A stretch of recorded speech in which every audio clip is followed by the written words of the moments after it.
Leo tutajifunza utofauti kati ya neno say pamoja na neno tell. Yes, hii ni moja kati ya maswali ambayo wanafunzi wengi huuliza. Utofauti kati ya neno say na neno tell. Leo tutaeleweshana kwa njia rahisi kabisa. This is one of the most common questions students ask. The difference between say and tell.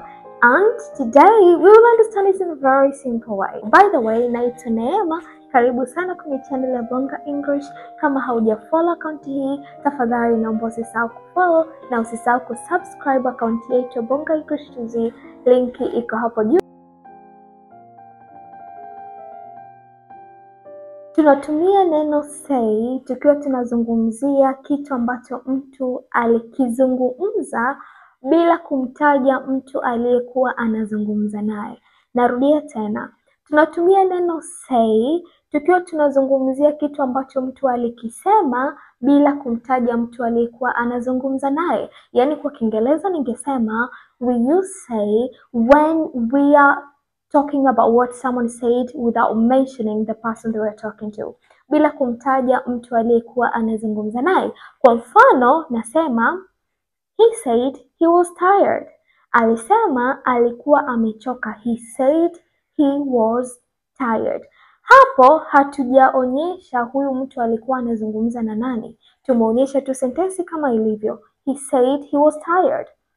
Au nakwambia they said it was raining. They said it was raining. Walisema ilikuwa inanyesha.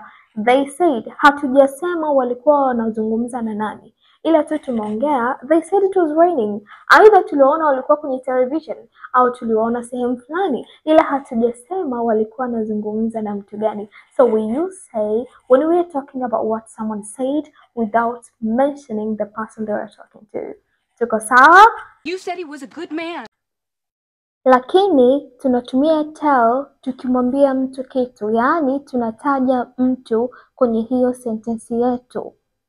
Kwa mfano, mimi nakwambia I told them, niliwaambia wao, nimewataja wahusika nilokuwa ninawaambia. Yaani kwa Kiingereza ningesema we use tell when we mention the person we are talking to. Tunatumia tell tukiwa tunamzungumzia mtu ambaye tunafanyaje? Tunamtaja.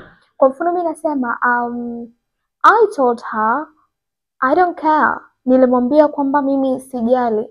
Yaani nilimwambia I told her. Au nasema I told Jenny. Nilimwambia Jenny. Yaani kwa unapokuwa unatumia neno tell lazima umtaje mtu. Au mimi nakwambia nitawaambia wao. I will tell them.